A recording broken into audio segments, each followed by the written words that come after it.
എന്താ വിശേഷം? അപ്പ അറിഞ്ഞില്ലേ? റഹീം കുറെ പരമ്പര പോലെ എന്നെ ആക്ഷേപിച്ചില്ലേ? എനിക്കൊരു ചുരുങ്ങിയ സെക്കൻഡ് ഉണ്ടെങ്കിൽ എനിക്ക് അതിന് മറുപടി പറയണ്ടല്ലോ. പോട്ടെ സാറേ കേട്ടാ, വീട്ടുകളാ ബോട്ടിയില്ലാത്ത അവൻ എന്തെങ്കിലും പറഞ്ഞെന്ന് പറഞ്ഞ് ആ മറുപടി പറയാനുള്ള ബാധ്യത എനിക്കില്ലേ? ഞാൻ പറഞ്ഞിട്ടുണ്ടല്ലോ, ഒരു കാര്യത്തിന് ഞാൻ മറുപടി പറയാതെ പോവില്ല. ഞാൻ പറഞ്ഞതെല്ലാം മഹീന്ദ്രന് മനസ്സിലായല്ലോ അല്ലേ?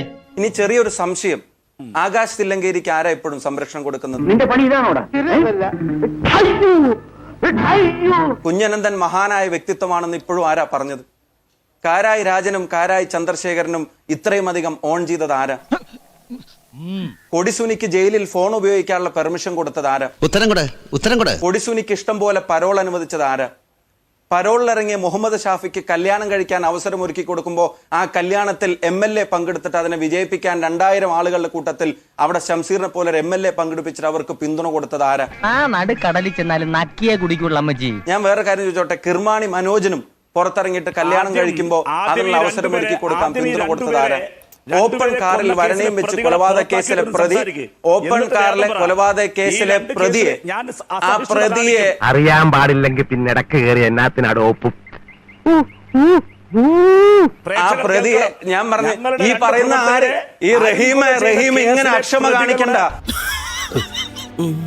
റഹീം പറയുന്നത് മുഴുവൻ കേട്ടിരിക്കണമെന്ന റഹീമിന്റെ നിർബന്ധവും ബാക്കിയുള്ളവർ പറയുമ്പോ റഹീം കയറി ഇടപെട്ടാൽ പിന്നെ റഹീമിന്റെ താളത്തിനനുസരിച്ച് ബാക്കിയുള്ളവർക്ക് ചർച്ചയിൽ പങ്കെടുക്കാൻ കഴിയുള്ളൂ എന്ന് പറഞ്ഞാൽ അതൊന്നും അനുവദിക്കാൻ കഴിയില്ല. റഹീമെ, ഇളകും തന്റെ വയർ, അല്ലാതെ ഇവിടെ ഒരു ചുക്കും സംഭവിക്കും.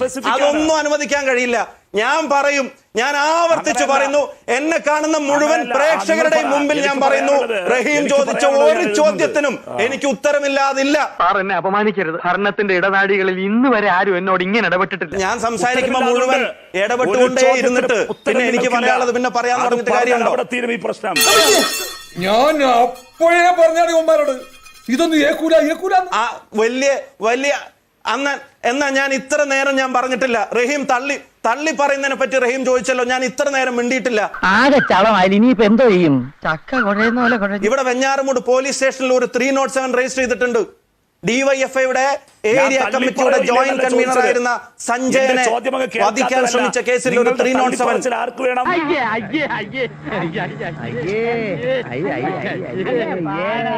ഒരു 307. ഞാൻ ചോദിക്കട്ടെ, ഞാൻ ആവർത്തിച്ചു പറയുന്നു, സംശയങ്ങൾക്ക് അതീതമായി ഈ പ്രതികൾ കുറ്റക്കാരാണ്, അല്ലെങ്കിൽ ഈ കുറ്റക്കാരിൽ ഏതെങ്കിലും ഒരു കോൺഗ്രസ് പ്രവർത്തകൻ ഉണ്ടെങ്കിൽ റഹീമെ തള്ളി പറഞ്ഞിരിക്കും.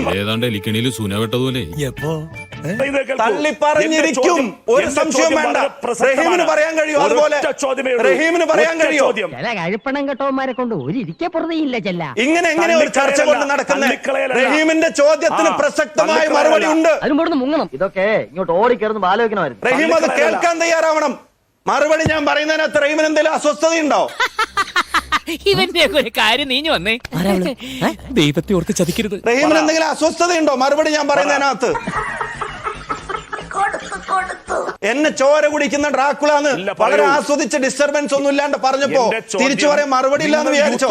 എന്ത് ചെയ്യുന്നതിന് മുമ്പും ഒന്ന് ആലോചിക്കണം. വെറുതെ എടുത്തു ചാടരുത്. എന്താ ഇപ്പൊ എടുത്തു ചാടിയാല് കുണ്ടി കുത്തി വീഴും. ആ തിരിച്ചു മറുപടി പറയുമ്പോ അതും കേട്ടോണ്ടിരിക്കണം. അതിനും ഇച്ചിരി ക്ഷമ കാണിക്കണം. പറഞ്ഞത് കേട്ടോടാ, അന്തസ് വേണോടാ, അന്തസ്. അതിന് ഇച്ചിരി ക്ഷമ കാണിക്കണം. ഞാൻ ഇപ്പോഴും പറയുന്നു, യൂത്ത് കോൺഗ്രസ് ആണെങ്കിലും മൂത്ത കോൺഗ്രസ് ആണെങ്കിലും സംശയങ്ങൾക്ക് അതീതമായി ഈ കേസിൽ ഈ പ്രതികളാക്കപ്പെട്ടവർ അവർ കുറ്റക്കാരാണെന്ന് തെളിഞ്ഞാൽ അവരെ പിന്തുണക്കുന്നവരുടെ പട്ടികയിൽ ഞാൻ ഉണ്ടാവില്ല എന്ന്, എന്റെ പ്രസ്ഥാനം ഉണ്ടാവില്ല എന്ന് കേരളത്തിലെ ജനങ്ങളുടെ മുമ്പിൽ വാക്ക് പറയാൻ ഞാൻ ആഗ്രഹിക്കുന്നു. എന്താ ആ പ്രതീക്ഷയും? ഇനി എന്റെ ചോദ്യം ഞാൻ ഇതുവരെ പറഞ്ഞിട്ടില്ല. എന്റെ ചോദ്യം ഞാൻ എന്താ പറഞ്ഞു? അതിന് തന്നാരും വിളിച്ചില്ല. വിളിച്ചു തന്നെയല്ലേ എങ്ങനെയാ ആവശ്യത്തെ കാര്യങ്ങൾ ഇടപെടുത്താ. വെഞ്ഞാറമൂട് പോലീസ് സ്റ്റേഷനിൽ ഒരു 307 രജിസ്റ്റർ ചെയ്തിട്ടുണ്ട്. സഞ്ജയൻ എന്ന് പറയുന്ന DYFIയുടെ ഏരിയ ജോയിന്റ് സെക്രട്ടറി ആയിരുന്ന ഒരാളെ, അല്ലെങ്കിൽ ഏരിയ കമ്മിറ്റിയുടെ ഭാരവാഹിയായിരുന്ന ഒരാളെ കൊല്ലാൻ ശ്രമിച്ച കേസിൽ ഒരു 307. ഏതായാലും കള്ളി വെളിച്ചത്തായി. ഇനി എന്തിനാ സുഖി ഒളിച്ചു കളി? ഉള്ള കാര്യം തുറന്നു പറഞ്ഞാട്ടെ. ആ കേസിലെ ഒരു പ്രതിയുടെ പേര് മിഥൽ രാജ് എന്നാണ്. റഹീമെ, ഞാൻ പറയുന്നതല്ല, നിങ്ങളുടെ പോലീസിന്റെ FIR. എന്നെ കൊണ്ടൊന്നും പറയിപ്പിക്കണ്ട. ഇത്രയൊക്കെ വരുത്തി വെച്ചിട്ട് എന്റെ നാവിൽ നല്ല തെറി പോലും വരുന്നില്ലല്ലോ ഈശ്വര. കല്ലറയിലെ CPM പ്രവർത്തകനായിട്ടുള്ള ഷറഫുദ്ദീൻ ആ ഷറഫുദ്ദീനെ കൊല്ലാൻ ശ്രമിച്ച പേരിൽ പാങ്ങോട് പോലീസ് സ്റ്റേഷനിൽ കേസ് രജിസ്റ്റർ ചെയ്യുന്നുണ്ടെന്ന് പറയുന്നു. കാണിച്ചാൽ പോരാ, പിന്നെ എന്താ ഉരുണ്ട് കളിക്കാ? ഞാൻ പറയുന്നതല്ല, FIR-ന്റെ കോപ്പികളുണ്ട്. ഞാൻ പറയുന്നതല്ല. എന്നെ താങ്കൾക്ക് അവിശ്വസിക്കാം. പോലീസിന്റെ FIR-ന്റെ ഇത്രയും ഇന്നലത്തെയും മിനിഞ്ഞാന്നത്തെയും ഇന്നിറക്കിയത് പോലെയല്ല. നിങ്ങൾക്ക് മാത്രമല്ല എനിക്ക് നാണക്കേടാ. ഞാൻ സോപ്പിടുകയാണെന്ന് ധരിക്കരുത് സുഹൃത്തുക്കളെ. നമ്മുടെ ഇന്ത്യയുണ്ട്. ഞാനിവിടെ ഉണ്ടെന്ന് ആര് പറഞ്ഞു സാർ? അതൊക്കെ സൗകര്യമായിട്ട് പറയാം. മതി, സാവധാനം പറഞ്ഞാൽ മതി. ഇറങ്ങി വാടും. എന്നെ ഞെട്ടിച്ചൊരു കാര്യം എന്താണെന്നറിയാമോ? ഇങ്ങനത്തെ കോൺഫിഡൻസ് എനിക്ക് വലിയ ഇഷ്ടമാണ്. എനിക്ക് അത്ഭുതം തോന്നുന്ന കോൺഫിഡൻസ് ആണ്. വെറുതെ അത് ഇതൊന്നും പറയണ്ട കേട്ടോ, ആളുകൾ കേട്ടാ നേരാന്ന് വിചാരിക്കുന്നില്ലടാ. ഒരു വശത്ത് വലിയ നേതൃത്വത്തിന്റെ ഭാഗത്ത് നിന്നും പറയുന്നു, എന്താ നേരത്താണോ എനിക്ക് ചെയ്യാൻ ചിഹ്നം സംരക്ഷിക്കണം കേട്ടോ. എന്തോ കുത്തി പറയുന്ന പോലെ എനിക്ക് ഫീൽ ചെയ്യുന്നുണ്ട് കേട്ടോ. കുത്തിയില്ലല്ലോ, കുത്താൻ പോണല്ലേ ഉള്ളൂ. ചിഹ്നം സംരക്ഷിക്കാൻ എല്ലാവരും ഒത്തുപിടിക്കണം, അല്ലെ നമ്മുടെ ചിഹ്നം പോവും എന്ന് പറയുമ്പോ തന്നെ അതിനിപ്പോ നമ്മൾ എന്നായിരുന്നു? നമ്മളല്ല, നീ ഒറ്റൊരുത്തനെ ഓവറാക്കി ചളമാക്കിയത്. മറുവശത്ത് പറയാണ് ഇടതില്ലെങ്കിൽ ഇന്ത്യ ഇല്ല. നമ്മുടെ ഇന്ത്യയുണ്ട്. ആളെ നാണം കിടത്തിയിട്ട് നാട്ടുകാർക്ക് മുഴുവൻ ചിരിക്കാനുള്ള വക ഉണ്ടാക്കിയിട്ട് വന്ന് നിൽക്കുന്നുണ്ടല്ലേ. ഇത് എങ്ങനെ, എന്തൊരു കോൺഫിഡൻസ് ആണെന്ന് ആലോചിച്ച് നോക്കണം നിങ്ങൾ ഇത് പറയുന്നതിന്. എനിക്കറിയാം, പക്ഷെ നല്ലൊരു നാളേക്ക് വേണ്ടി ചെറിയ ചില ത്യാഗങ്ങളൊക്കെ സഹിച്ചേ പറ്റൂ അല്ലേ? എന്തുമാത്രം ധൈര്യം ഉണ്ടെങ്കിലാണ് ഇങ്ങനെ പറയാൻ പറ്റുന്നത്. അത്ര ധൈര്യത്തോടെയല്ലേ ഇവര് പറഞ്ഞു കളയുന്നത്.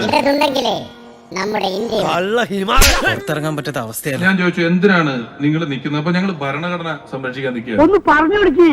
ഇപ്പം പൂതി പറയണല്ലേ. എന്നിട്ട് ഇവൻ അപ്പൊ തന്നെ ചോദിച്ചു രാഹുൽ ഗാന്ധി എന്തിനാണ് വയനാട് വന്ന് മത്സരിക്കുന്നത്? ഒരു MLA എന്നൊക്കെ പറഞ്ഞ ആരാ? അത് മറ്റേ ഇത് ഇലക്ഷനിൽ നിന്ന് ജയിച്ചു കഴിയുമ്പോ കിട്ടുന്ന ഒരു സാധനം. അത് ചോദ്യം ചെയ്യുന്ന ആൾക്കാരാണ് ഭരണഘടന സംരക്ഷിക്കാൻ വേണ്ടി പോവുകയാണെന്നും പറഞ്ഞ് ഇറങ്ങി പുറപ്പെട്ടിരിക്കുന്നത്. പാപ്പൻചേട്ടന്റെ ഫോട്ടോ പത്രത്തിലുണ്ട്, മന്ത്രിയുടെ അടുത്ത്.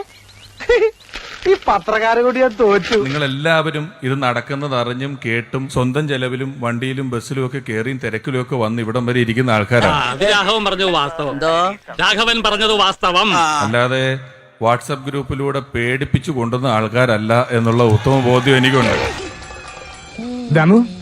എന്ത് പറ്റിയടാ?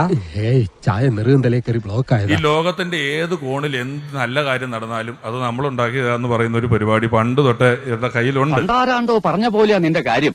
എന്തിനാണപ്പാ എന്നെ തല്ലണ? ഞാൻ ഏതായാലും ഗുണം പിടിക്കില്ല. എന്റെ ഒരു കൂട്ടുകാരുണ്ടായിരുന്നു, അവൻ എന്നോട് വലിയ സ്നേഹമാണ്. ഇവൻ എന്നോട് ചോദിച്ചു, എടാ നിങ്ങൾക്ക് A ഗ്രൂപ്പ് ഉണ്ട്, നിങ്ങൾക്ക് I ഗ്രൂപ്പ് ഉണ്ട്, ഇവര് തമ്മി ഭയങ്കര പ്രശ്നങ്ങളാണ്. ഞാൻ പറഞ്ഞു കുഴപ്പമില്ല, രണ്ടായാലും ഈ Aയും Iയും കൂടെ ചേർത്ത് വെച്ചോണ്ട് ഒരു ക്യാമറ വെച്ചപ്പോ ഉണ്ടായത് പ്രശ്നമൊന്നുള്ളൂ. Aയും Iയും തമ്മിൽ ഇവിടെ ഇല്ല. സന്തോഷായി, നല്ല സന്തോഷായി. മുതലും പലിശ ചേർത്ത് കിട്ടി. ആരും കണ്ടില്ല. ഇനി പറഞ്ഞിട്ട് കാര്യം നമുക്ക് വേറെല്ലാം പറയാം. അപ്പൊ അവൻ പറഞ്ഞു, നീ ഇത്രയൊക്കെ പറയുകയാണെങ്കിൽ നിന്നെ നമ്മുടെ നോട്ടപ്പുള്ളിയാക്കി വെച്ചിട്ടുണ്ട്.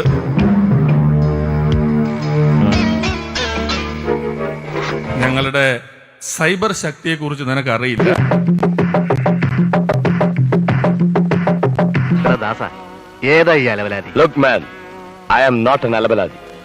സൈബർ ശക്തി പണ്ട് കമ്പ്യൂട്ടറിനെതിരെ സമരം നടത്തിയത് വിജയിക്കാതെ പോയത് കൊണ്ട് ഇപ്പൊ സൈബർ എന്ന് പറയുന്ന ഒരു സ്ഥലമെങ്കിലും ഉണ്ട്. തമാശ കളിക്കരുത്, ഞാൻ മൂർഖനാ, കരിമൂർഖൻ. ആ സമരം വിചാരിച്ചിരുന്നെങ്കിൽ വിജയിച്ചിരുന്നെങ്കിൽ ഇപ്പൊ സൈബർ സ്പേസും ഇല്ല, സൈബറും ഇല്ല, ഒന്നുമില്ല.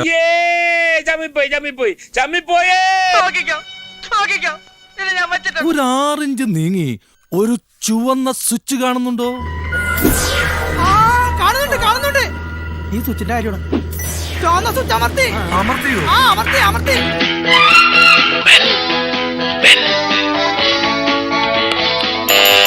Thank you.